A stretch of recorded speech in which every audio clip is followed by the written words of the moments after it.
자, 여러분 자리로 돌아주시기 바랍니다.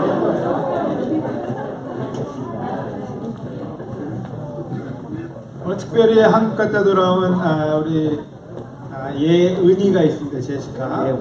예원이도 있고 예은이도 있고.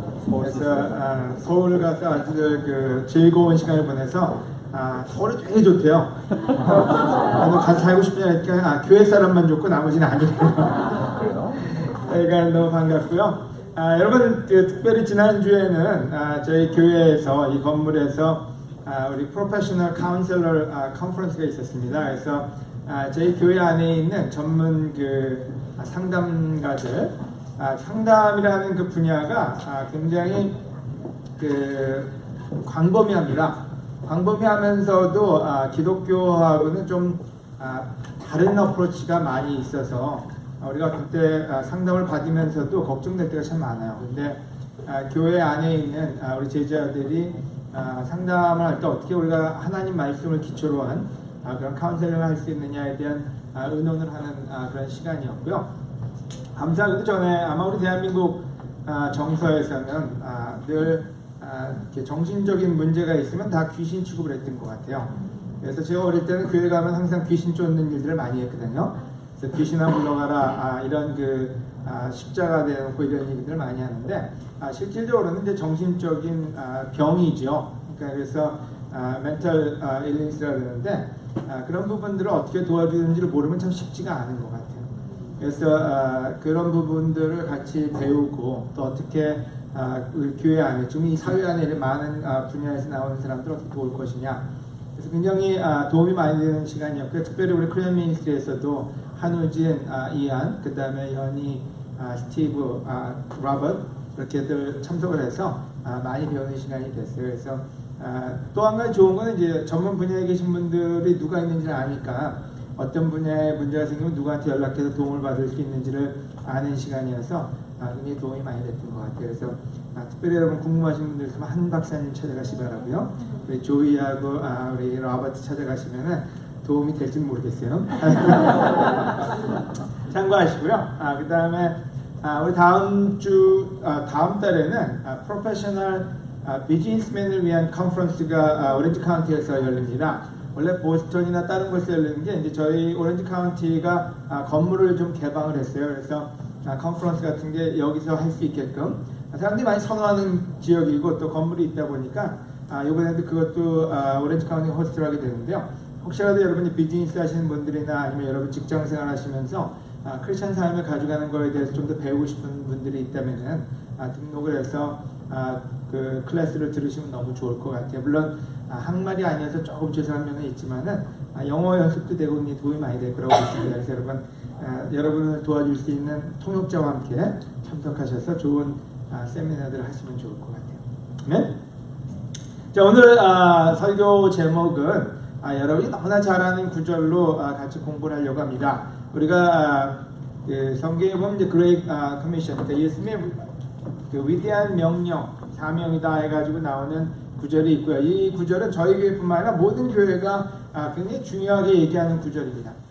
하지만 때로는 우리가 좀 깊게 생각하고 또 그 안에서 우리의 삶을 되돌아볼 수 있는 시간이 필요하다는 생각이 들어요. 그래서 오늘 마태복음 28장 같이 공부하도록 하겠습니다.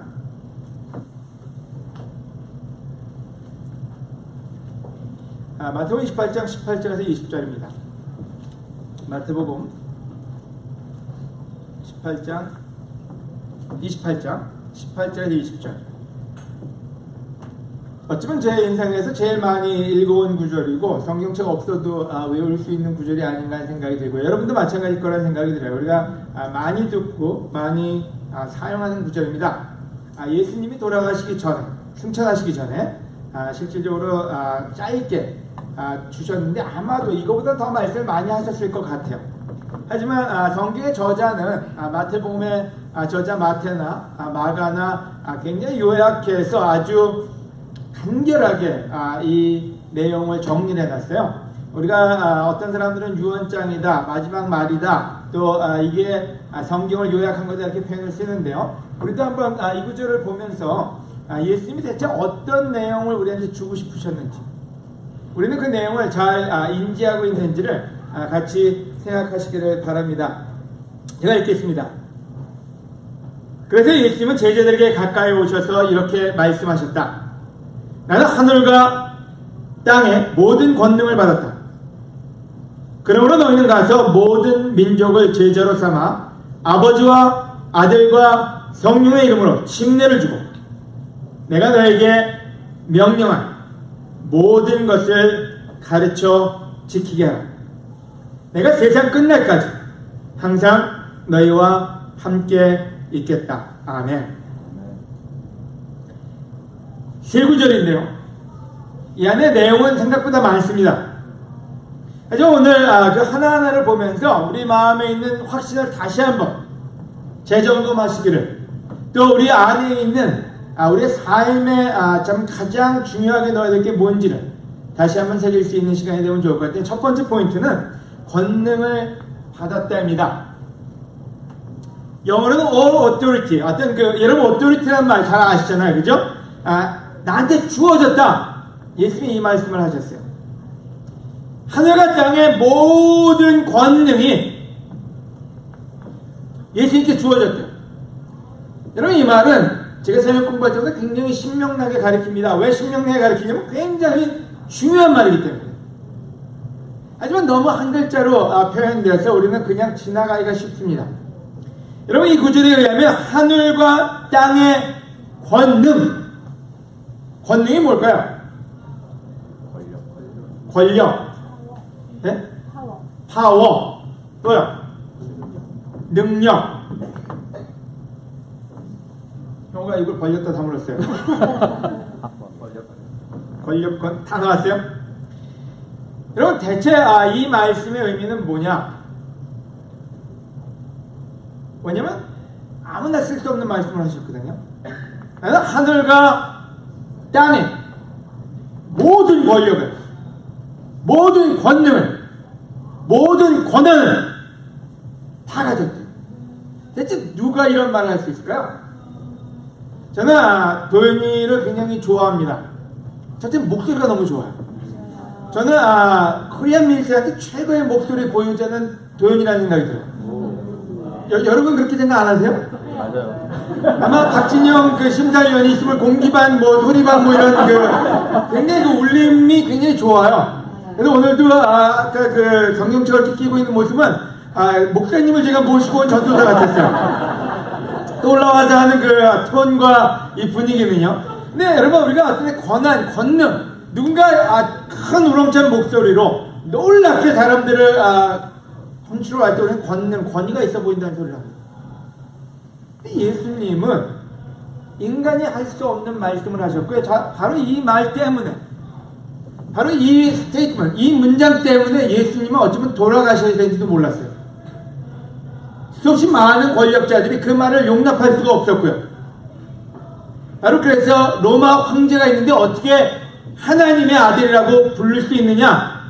그래서 로마에 고소를 했고, 로마의 총독 빌라도는 예수님을 죽이는 걸 허용을 했습니다. 유태인들은 어떻게 네가 하나님의 아들이라고 자칭할 수 있느냐? 네가 어떻게 하늘의 권능까지 얘기하느냐? 그래서 예수님을 죽여야 된다고 얘기를 해서 예수님을 죽이게 된 겁니다. 물론 그때는 부활하지 않으셨어요. 바로 부활하지 않았기 때문에 바로 이 말에 대한 증거가 없었고, 그래서 죽임을 당한 다음에 예수님 부활하시고 난 다음에 이 말씀을 하셨습니다. 부활하고 난 다음에 그들에게 얘기했어요. 내가 권능을 받았다. 어떤 권능인지 하늘에 있는 권능이요. 왜요? 죽음에서 부활할 수 있는 그 권능. 인간으로서는 도저히 할 수 없는 바로 그 권능을 입증했기 때문에 이 말을 사람들한테 하실 수가 있었던 거예요. 이런 오토리티라는 말은요, 굉장히 많은 의미를 가지고 있습니다. 하지만 예수님의 부활 때문에 우리는 권능을 얘기할 수 있고 권위를 얘기할 수 있습니다. 한번 깊게 생각해 봅시다, 여러분. 우리는 많은 사람들이 리서치를 합니다. 연구를 하죠. 우리가 대학을 가면은 박사과정이다. 주로 박사과정에는 배우는 것보다는 연구하는 게 더 많습니다. 그래서 연구하는 게 박사들의 일이고, 어떻게 연구하는지 배우는 게 박사지 모든 걸 다 아는 게 박사는 아닙니다. 그래서 리서치를 하게 되는데요. 제가 뭘 리서치하냐, 우리가 잘 아는 메디컬 필드에서는 의술에 대해서 여러분 많은 공부를 하고 그걸 통해서 인간의 몸과 그 인간을 어떻게 치유하느냐를 배우게 되고, 지금 제일 많이 연구되는 부분들은 유전자라 그러죠. 그래서 어떻게 우리가 유전자를 잘 진행된 걸 배워서 복제를 할 거냐, 아니면은 병을 어떻게 고칠 거냐. 그럼 부활의 의미는 뭡니까? 죽기 전에 사람을 어떻게 고칠 거냐 아니라 죽은 사람을 어떻게 살릴 거냐에 대한 최종 리포트가 나온 게 부활이에요. 그 얘기는 무슨 말인지, 모든 지금 우리가 알고 있는 어떤 의술보다도 가장 놀라운 의술을 쓴 게 하나님입니다. 그래서 어쩌면 메디컬 필드에서 지금 가장 권위 있는 사람을 뽑으려면은 지금 뭐 유명한 박사들이 아니라 바로 하나님이고 예수 그리스도가 그 권위를 가져갈 수밖에 없다는 거예요. 두 번째로 사이언스 하는 사람들, 과학이 수없이 많은 사람들이 과학자들한테 권위를 줍니다. 여러분이 잘 아는 과학자 누구 있습니까 혹시? 네? 누구요? 스티브. 지금 굉장히 여러분 생각이 잘 안 나고 있어요. 여러 우리가 과학을 얘기하면, 수학을 얘기하면은 뭐 아인슈타인이라든지 아니면 지금 여러 사람들에 대한 어떤 얘기들을 나눌 수가 있어요. 하지만 여러분, 우리가 어떤 때 기독교와 과학이 반목한다고 얘기합니다. 하지만 여러분, 인류 역사의 창조는 과학으로 입증되고 있고 앞으로도 계속 입증되면서 성경이 얼마나 과학적인 책인지나 좀 과학 이상인 것을 알려주게 됩니다. 그럼 부활은 뭘까요? 여러분, 기적이다. 그 기적이라는 말은 뭐냐면 우리가 아직 발견되지 않은 과학이라는 얘기입니다. 우리가 아직 발견되지 않은 과학이 먼저 왔기 때문에, 그래서 우리는 기적이다, 그것이 하나님께 왔다고 표현을 하는 건데, 실질적으로 모든 과학의 총 집결체는 하나님이시고 하나님의 모든 창조된 것들입니다. 그래서 부활의 의미는 뭔지 바로 예수님한테 그 권한이 있음을 알려주는 거예요. 그래서 그 당시에 있는 사람들한테, 지금 우리한테도 마찬가지로, 자, 예수님이 어떤 권한이 있느냐, 모든 분야, 인간의 사회에 있는 모든 분야에 권한과 권위가 있다고 증명한 것이 바로 부활이라는 겁니다. 마태복음 28장 18절을 여러 가지 성경 버전으로 보면요, 현대인 성경에는 권능이라고 얘기했고요, 개혁 개정 성경에는 권세라고 얘기했습니다. 또 개혁 한글에서는 권세, 공동 번역에서는 권한, 그리고 영어로는 NIV 버전에서는 오토리티라고 얘기했고 킹 제임스 버전에서는 파워라는 말로 쓰고 있습니다. 그래서 실질적으로 히브리어에서 온 그 단어를 이 여러 가지 표현을 썼는데, 거기에 의미가 뭔지는 여러분이 한번 깊게 생각해 볼 필요가 있습니다. 오토리티라는 말의 의미는 권위, 권력, 권능, 권위자, 당국, 관례, 대가, 권한, 이런 표현으로 우리 한국말로 표현이 되고요. 파워라는 말은 힘, 능력, 재능, 체력, 세력, 권력, 지배력, 정권 유력자, 강국, 뭐 여러 가지 표현이 쓰는데요. 자, 이 말의 의미를 두면은, 첫째, 이 학교들이 어떤 학교들입니까? 여러분이 졸업한 학교와 이 학교의 차이는 뭡니까? 죄송합니다. 여기 하버드 출신이 계신가요? 학비가 비싸다. 참이정은 그렇게 해석하고 있어 마음에 굉장히 위안을 얻고 있습니다. 여러분, 권위 차이.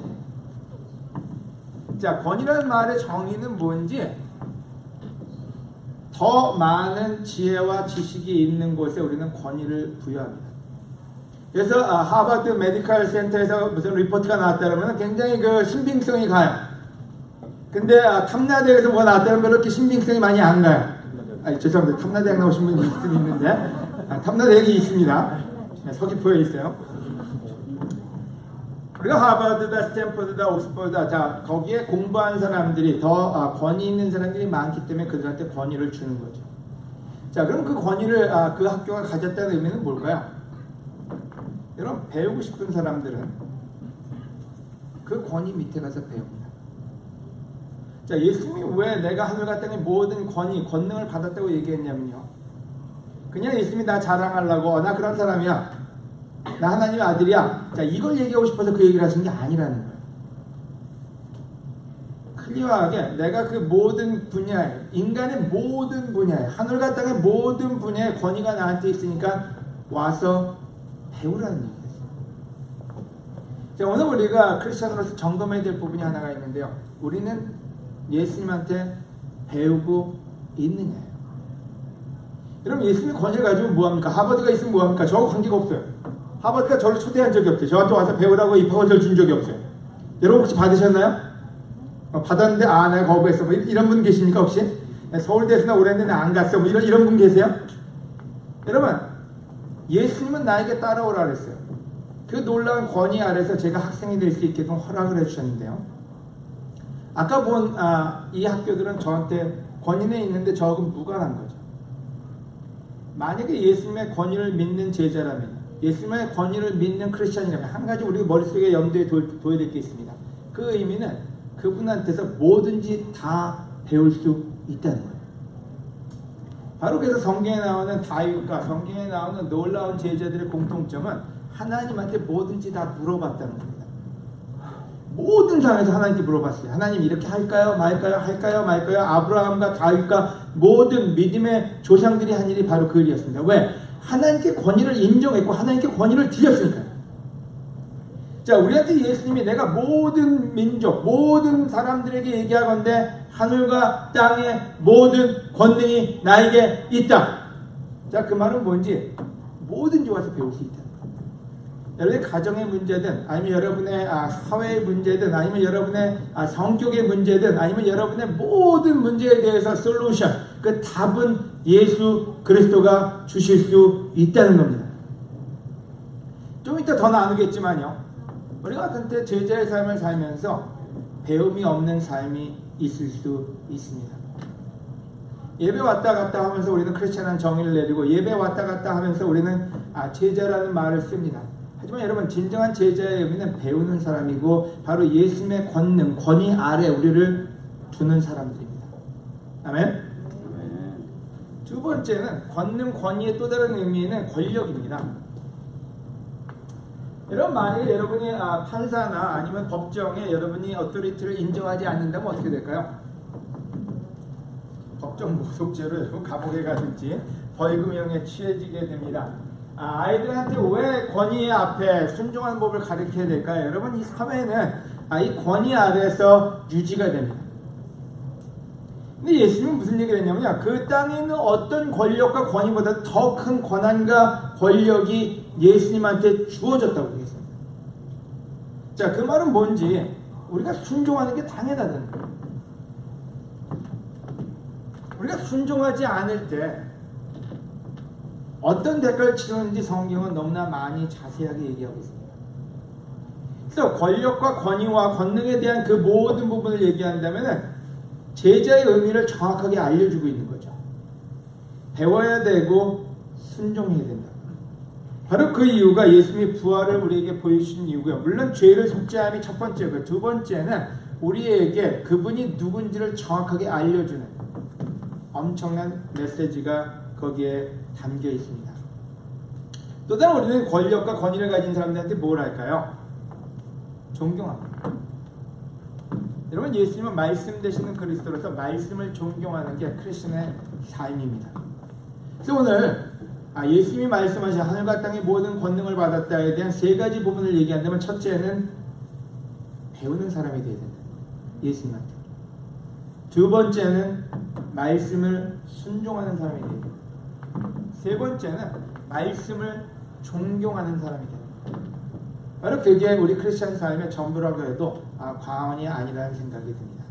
그래서 오늘 그 뒤를 이어서 나온 예수님의 스페시픽하게 그걸 부연 설명하는 부분을 본다면요, 그래서 예수님은 제자들에게 가까이 오셔서 이렇게 말씀하셨다. 나는 하늘과 땅의 모든 권능을 받았다. 그러므로, 자, 그것 때문에 뭐 하라 그랬어요? 제자로 삼아.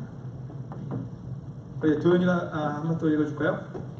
칭찬받았으니까 크게 잘해야 돼요. 여러분. 실망스럽지 않게. 사람들이 자꾸 확인할 거예요 지금. 알겠습니다.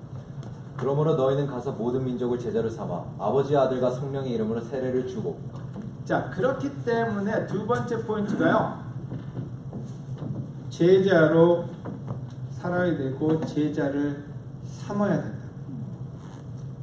제가 오늘 바로 요 전에 성경 공부 인도자들하고 모여서 이런 얘기를 안 했습니다. 교회를 에서 많은 활동을 하다 보면은 하나 보는 게 있어요. 교인들이 참 바빠요. 저를 포함해서 여러분 예배 오셔야 되죠. 성령도 보셔야 되죠. 또 선한 일도 하셔야 되죠. 그리고 집안에 가서 자녀 양육하니까 자녀들한테 좋은 시간 보내야 되죠. 굉장히 바빠요. 근데 그 많은 교회 활동 중에서 우리 어떤 때 생각에 나는 굉장히 열심히 사는 제자야. 여러분 맞아요. 굉장히 열심히 살고 계세요. 하지만 그 모든 것 중에 하나가 결여될 수가 있는데요. 이 부분이 결여될 수 있더라고요. 예수님은 수없이 많은 말씀을 하셨는데요. 맨 마지막에 정리해서 얘기하시길 뭐라고 했냐면 너희는 가서 제자를 삼으라고. 오늘 여러분 마음속에 한 가지 건강한 질문을 하나 던져보시기 바랍니다. 나는 제자 삼는, 제자를 만드는 일에 지금 동참하고 있는지. 지난 일주 동안에 나는 얼마나 많은 시간을 제자 삼는 시간으로 썼는지. 지난 한 달 동안에 나는 얼마나 많이 이 부분에 대해서 시간과 마음과 기도를 하고 있는지. 여러분 어쩌면 놀랄 수도 있어요. 어떤 사람은 10년을 교회 다니면서도 이 부분에는 전혀 신경을 안 쓰고 사는 사람들이 있어요. 어떤 사람은 1년 내내 이 부분은 듣기는 많이 들었지만 삶 속에 없는 부분으로 사는 사람도 있어요. 하지만 오늘 이 시간 여러분 마음속에 다시 한번 이 부분을 다시 한번 심기를 권해드립니다. 왠지는 우리는 제자 삶에서 도태될 수 있다는 거예요. 제가 여러 교회를 다니면서 도와주고 또 여러 미니스트를 보면서 느낀 게 하나가 있는데요. 사탄이 우리를 어떻게 공격하느냐. 여러분 크리스천들은 굉장히 바쁘고 굉장히 헌신적이 만듭니다. 하지만 한 가지를 빼놓게 하는데 그게 뭔지는 예수님의 가장 큰 명령, 제자 삼는 일에서는 액티브하게 만들지 않는다는 거예요. 어떤 사회 공부를 합니다. 제자인지 아닌지 확인하기 보기 위해서 이 구조를 보고 있으면요. 모든 부분에 자신이 있는데 이 부분에 들어가면 자신이 없는 사람들이 많아요. 왜냐하면 사탄이 우리 마음을 어둡게 했기 때문에. 오늘 이 시간 여러분이 만약에 제자 삼는 일을 안 하고 있다면 한 가지 여러분이 체크업해야 될 여러분의 영적인 건강 상태를 확인해 볼 필요가 있습니다. 여러분 어떤 때 우리는 많은 음식을 먹습니다. 하지만 많은 음식을 먹고 우리가 굉장히 건강한 것 같지만 병원 가면 영양실조라고 들을 때가 있어요. 바로 마찬가지로 우리는 여러 가지 종교적인 행위를 하지만은 제자 삼는 일이 결여될 때 우리는 영적으로 영양실조에 걸린 사람이 될 수가 있다는 거예요.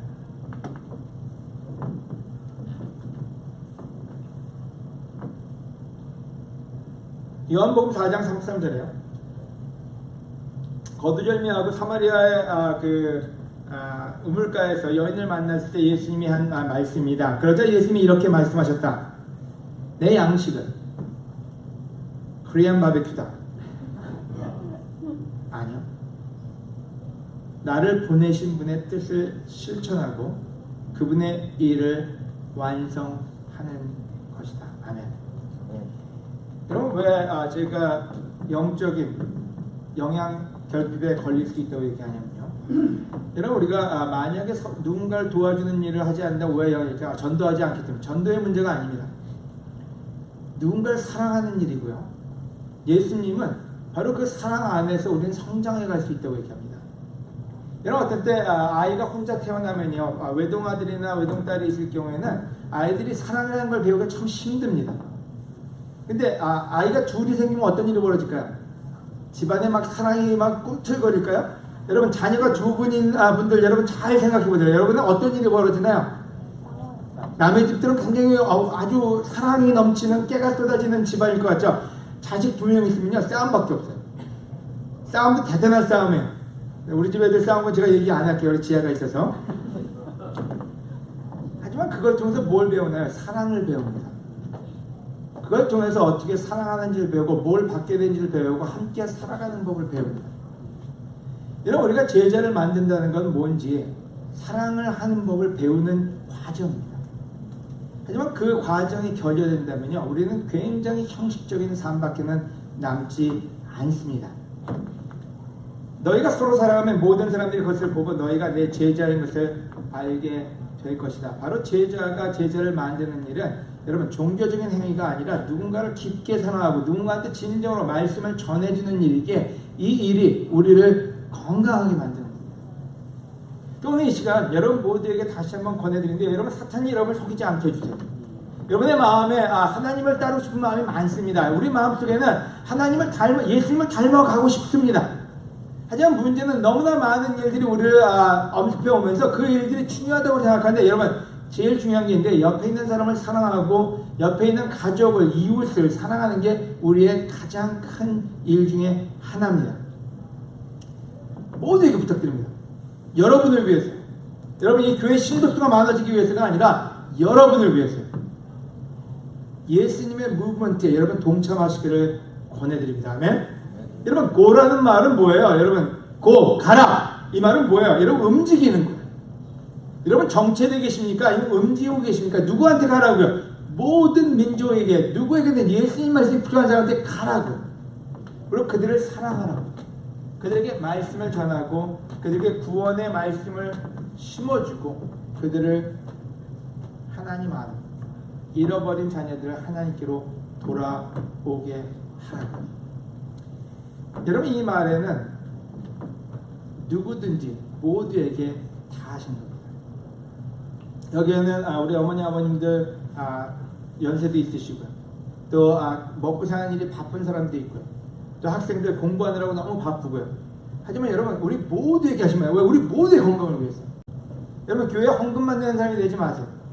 여러분 교회 와서 찬양만 하는 사람도 되지 마세요. 교회 와서 관망하는 사람도 되지 마세요. 여러분 예수님 우리한테 사랑하라 그랬지 앉아서 예수님을 워십한다고 찬양하고 노래하고 그 다음에 집에 가서 그냥 여러분의 삶의 저지라고 얘기하지 않습니다.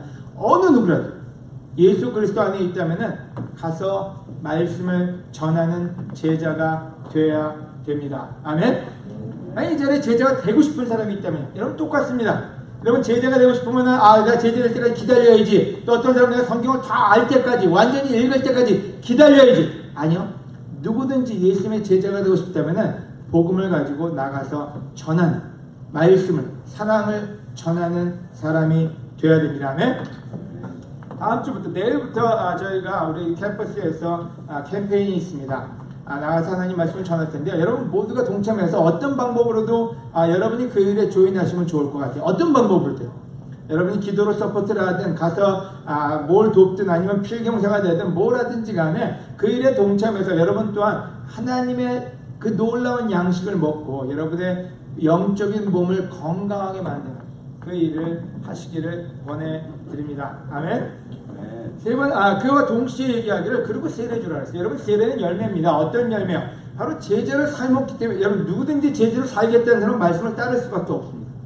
우리 같은 때 세례를 주려고 노력하거든요. 여러분 세례 주려고 노력하지 말고요. 왜요? 성경을 따라 살고 성경을 올바르게 살기 때문에 세례는 할 수밖에 없는 일이에요. 그 부분의 하나지 세례가 중요한 그 하나의 전체가 아닙니다. 근데 우리가 어떨 때 세례가 중요하다. 맞아요. 세례가 중요한데요. 성경대로 따라 사는 삶은 그 세례는 동반하게 되어 있습니다. 그래서 제자로 삼아서 세례를 주라 했어요. 제자를 삼았어요. 아멘. 세 번째로 얘기를 가르쳐 지키게 해요. 자, 이 말도 굉장히 많이 듣는 말이지만 참 어렵습니다. 28장 20절이요. 오늘 영어로 케빈 읽어줄까요? 케빈은 한 달 후에 갑니다. 그래서 케빈도 익숙해져야 됩니다. 네, 일어나셔요. And teaching them to obey everything I have commanded you. And surely I am with you always, to the very end of the age. 내가 너에게 명령한 모든 것을 가르쳐 지키게 하라. 내가 세상 끝날까지 항상 너희와 함께 있겠다. 저는 여러 번 나눴지만은 교회를 굉장히 열심히 다니던 사람이었습니다. 초등학교 때 저희 모태신앙이었고 남부럽지 않게 전도를 많이 했습니다. 고등학교 때는 학교보다는 교회가 더 중요했고요. 새벽에 가서 새벽 기도하고 저녁에 초자 기도하고 그게 제 고등학교 전체 삶이었어요. 남들이 보면 굉장히 광신자 중에 광신자였고요. 학교 안에서 남들이 안 하는 3개 활동한다고 강서구에 있는 십자가 달린 건물은 다 뒤지고 다니면서 연합회 활동의 사람들을 초대했습니다. 대학교 때 서영 공부를 하면 저의 마음에 제일 힘들었기 때문에 이 구절이었어요. 왠지 여기에는 내가 너에게 명령한 모든 걸 가르쳐 지키기라 했는데 저한테 가르친 사람은 많았는데 지키게 하라고 하는 사람은 없었어요. 저희 어머님도 굉장히 놀라운 크리스천으로 사셨고 저희 할아버님도 장로님이셔서 기독교 집안에 살았는데 교회 가라는 소리는 많이 들었는데 말씀을 완전히 지키라는 소리는 거의 듣지를 못했어요. 그때 제가 대학교 때 서양 공부를 하면서 화가 났었어요. 왜 화가 나냐면 왜 내 주위에 그렇게 유명한 기독교인들이 많은데 왜 나한테 말씀을 지켜야 된다는 걸 안 가르쳐주는지가 굉장히 한스러웠고 저희 할아버지, 저희 어머니, 그 다음에 제가 알고 있는 많은 종교적인 인도자들이 굉장히 왜 그랬을까? 날 미워했을까? 굉장히 고민에 빠진 적이 있어요. 근데 그런 한 가지 저도 깨달은 게 있어요. 저도 어떤 면에서는 그 당시 그 시대 제 나이 또래는 종교적인 인도자였거든요. 근데 저도 누군가 교회 오라는 소리는 했지만 말씀을 지켜야 된다고 가르치지는 못했어요. 여러분 지금 우리가 사는 이 사회의 기독교의 가장 큰 문제는 말씀은 많이 퍼져 있는데 말씀을 지키는 일은 많이 퍼져 있지 않다는 거예요.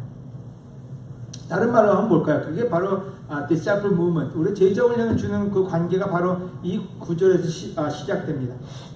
여러분 이 구절에 얘기한 건 뭔지 예수님이 아주 클리어하게 있어요. 너희는 가서 제자를 삼고 그 다음에는 제자를 삼으면 어떻게 돼요? 여러분 하버드에 사람이 들어갔어요. 대학에. 우리 제시카가 갔다고 생각합시다. 우리 제시카가 하버드에 들어갔어요. 그 다음에 뭐 해야 돼요? 선생한테 배워야 될 거 아니에요. 그거 안 배우면 어떻게 되죠? 조만간 잘려요. 그래서 들어가는 게 중요한 게 아니라 들어가서 배우는 게 중요한 거예요.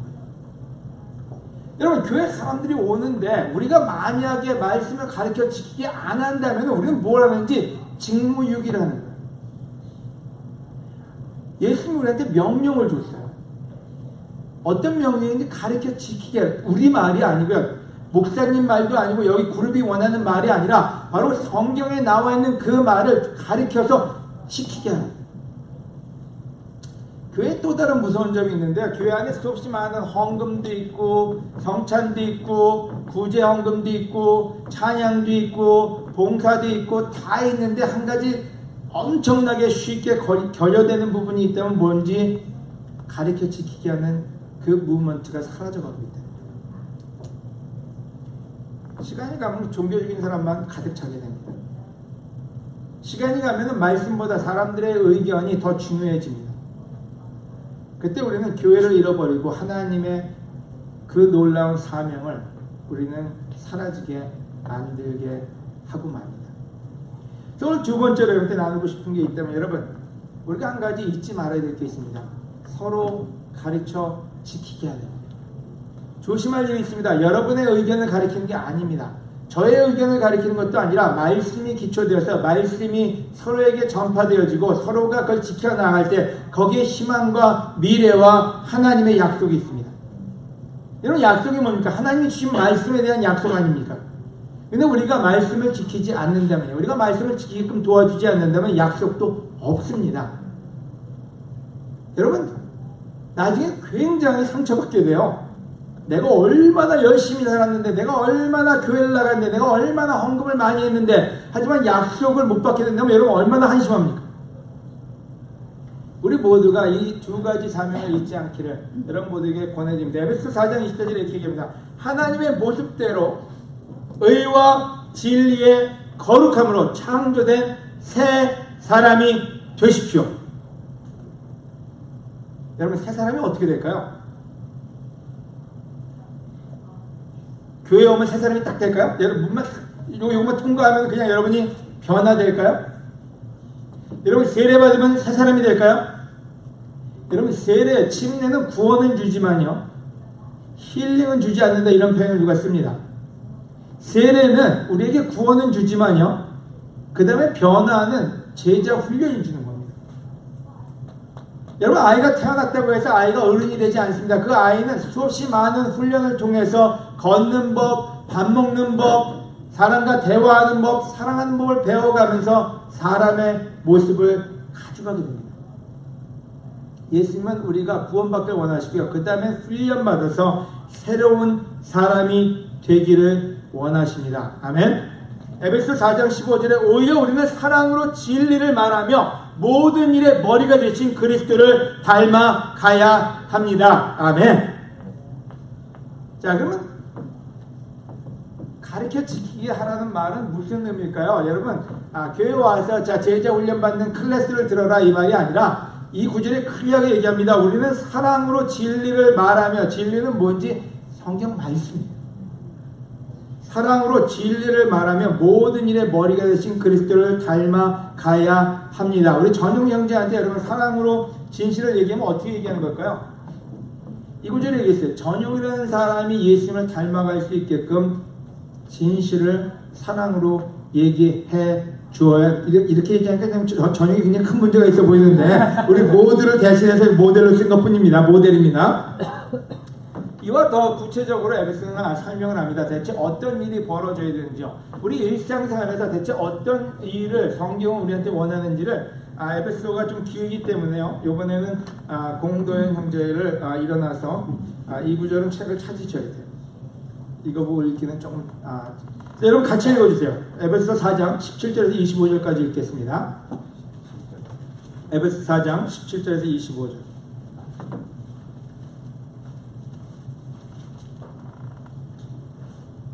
17절에서 25절을 읽겠습니다. 대체 하나님은 우리한테 무엇을 원하시는 건지요? 바로 가르쳐 지키게, 일어나 계세요. 가르쳐 지키게 하라는 말은 대체 어떤 말인지 에베소 4장 17절 25절은 그 부분적인 것을 나눠주고 있는데요. 우리 공도현 형제가 읽어주시겠습니다.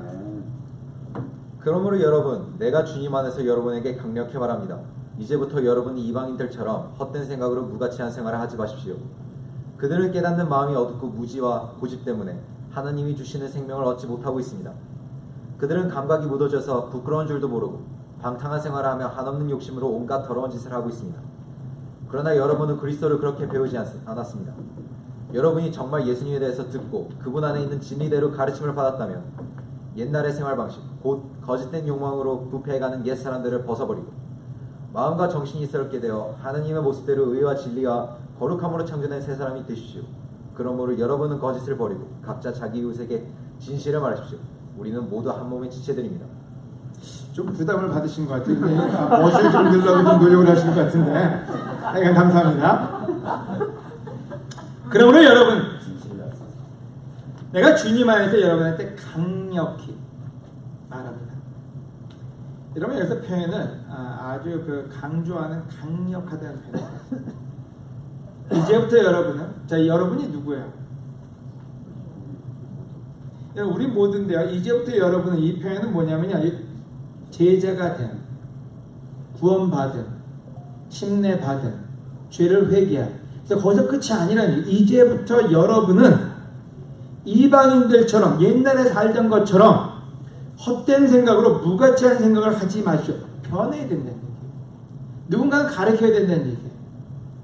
그들은 깨닫는 마음이 어둡고 무지와 고집 때문에 하나님이 주시는 생명을 얻지 못하고 있습니다. 자, 여기서 굉장히 스트롱하게 표현을 썼어요. 무슨 무지, 지식이 없다고, 고집 부리는 생활을 한다고, 자기 생각으로, 자기 뜻대로, 자기가 살아온 대로, 그것 때문에 생명을 얻지 못한다고. 그럼 누군가 도와줘야 될 거 아니에요. 계속 고집 부리는 사람들, 계속 무지한 사람들, 누군가 가르쳐야 된다는 얘기예요. 그들은 감각이 무뎌져서 부끄러운 줄도 모르고 방탕한 생활을 하며 한없는 욕심으로 온갖 더러운 짓을 하고 있습니다. 그러나 여러분은 그리스도를 그렇게 배우지 않았습니다. 자, 이 말의 뜻을 잘 보면 여러분, 감각이 무뎌졌다. 여러분 어떤 때는 누가 얘기해도 잘 들어오지 않아요. 왜냐면 벌써 우리 센스가 망가졌기 때문에. 브루스 우리 목사님, 노르스에 계신 목사님이 스트로크가 왔어요. 스트로크가 오면은 마비가 옵니다, 몸에. 그래서 어느 정도는 마비가 오는데, 그래서 재활 활동을 통해서 그 마비를 풉니다. 손이 이거 하나 움직이는 것도 안 돼서 이것도 연습을 합니다. 다리 움직이는 것도 어느 정도 움직이는지.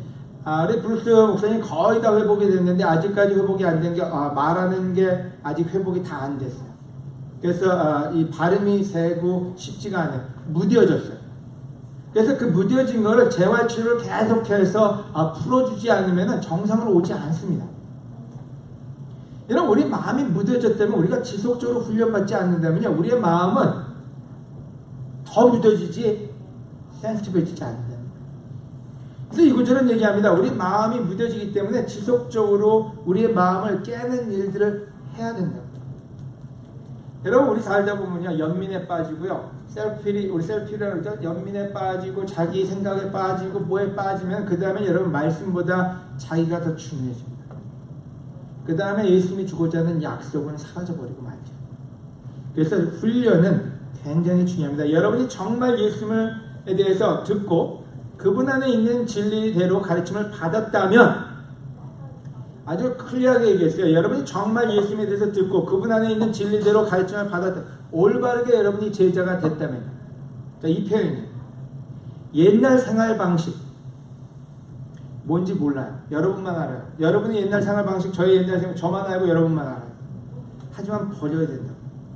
곧 거짓된 욕망으로 부패해가는 옛 사람을 벗어버리고 마음과 정신이 새롭게 돼요. 하나님의 모습대로 의와 진리의 거룩함으로 창조된 새 사람이 되십시오. 새 사람이 되십시오. 그러므로 여러분은 거짓을 버리고 각자 자기 이웃에게 진실을 말하십시오. 우리는 모두 한 몸의 지체들입니다. 자, 여러분의 이웃은 누굴까요? 지금 앉아있는 이웃 잠깐 보세요. 지금 옆에 앉아있는 이웃 할 말이 있으십니까? 뒤에 있는 이웃도 보세요. 또 집에 있는 이웃도 보세요. 여러분 집에 있는 이웃이요. 여기서 얘기합니다.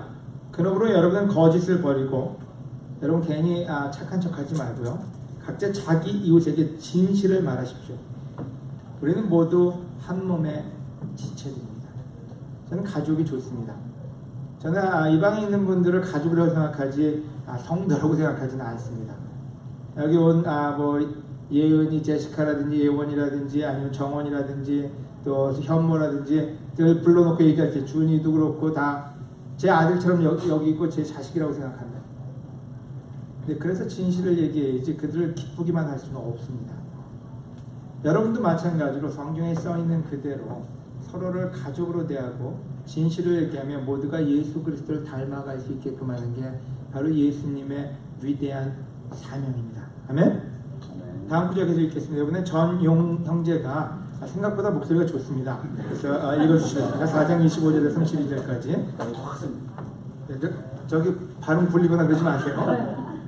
화가 나더라도 죄를 짓지 말고 해가 지기 전에 곧 화를 푸십시오. 그렇지 않으면 마귀에게 기회를 주게 됩니다. 도둑질하는 사람은 이제부터 도둑질하지 말고 제 손으로 열심히 일하여 선한 일을 하십시오. 그러면 가난한 사람들을 도울 수 있게 될 것입니다. 더러운 말을 입 밖으로 내지 말고 기회 있는 대로 남에게 도움이 되는 유익한 말을 하십시오. 하나님의 성령을 근심하게 하지 마십시오. 성령님은 우리의 구원을 보증해 주시는 분이십니다. 여러분은 모든 악독과 격정과 분노와 말다툼과 비방과 모든 악의를 버리고 서로 친절하게 대하고 불쌍히 여기며 하나님이 그리스도 안에서 여러분을 용서하신 것 같이 서로 용서하십시오. 아멘.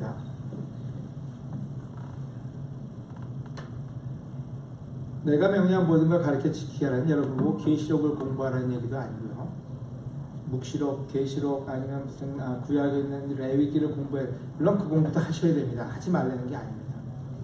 우리의 삶을 변화시키라. 여기서 뭐라고 하는지, 화가 나더라도 죄 짓지 말고 해가 지기 전에 곧 화를 푸십시오. 여러분, 대한민국 국민의 대부분의 문제는요, 엄마나 아빠나 모든 사람들의 가장 큰 문제 중에 하나는 화예요. 자, 이 구절은 화가 있는 게 나쁘다 얘기하지 않습니다. 화가 있는 게 비정상적이다 얘기, 정상이에요. 왜냐면 화가 나더라도 그 화를 어떻게 풀어가는지를 아는 법을 배워야 된다.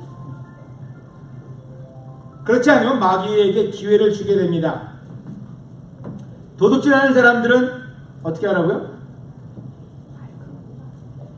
도둑질하지 말고 거기서 끝내는 게 아니라 어떻게 했어요? 스스로 열심히 일하는 법을 배워야 된다. 여러분, 크리스천의 삶은 그냥 도둑질하지 말아야 끝나는 게 아니라 정상적으로 삶을 유지해가는 걸 배우는 게 크리스천 삶이에요.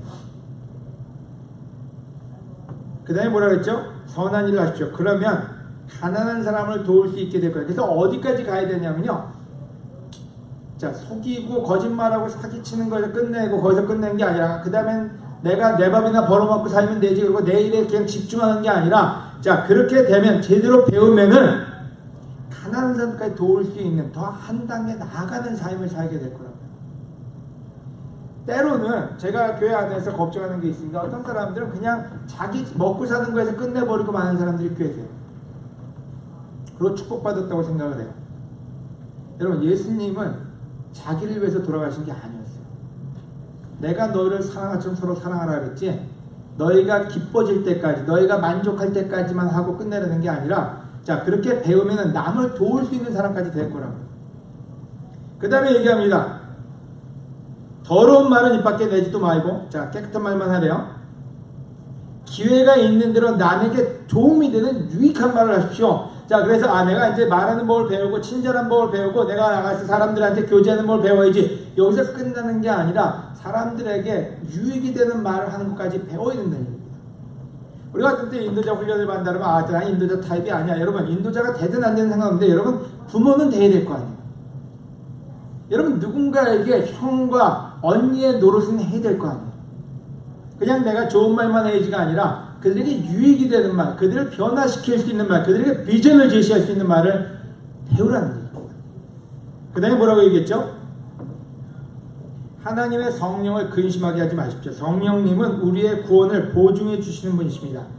여러분은 모든 악독과 격정과 분노와 말 다툼과 비방과 모든 악의를 버리고, 이게 다 어디서 일어나나요?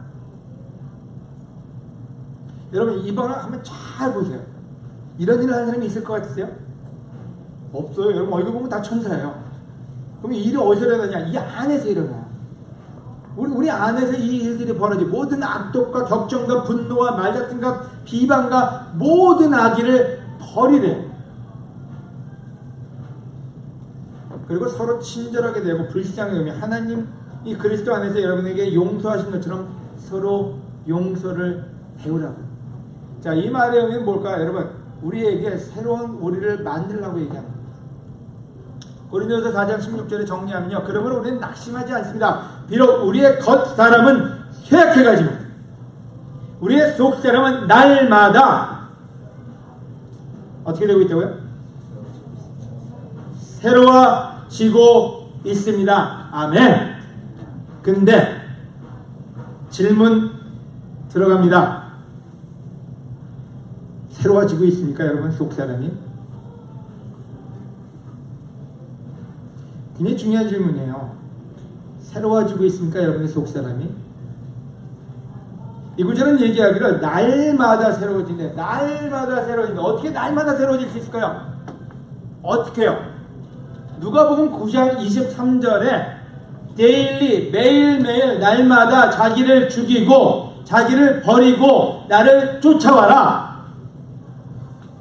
자기 생각을 버리고 예수 그리스도의 말씀으로 우리를 훈련시켜라, 그 말입니다.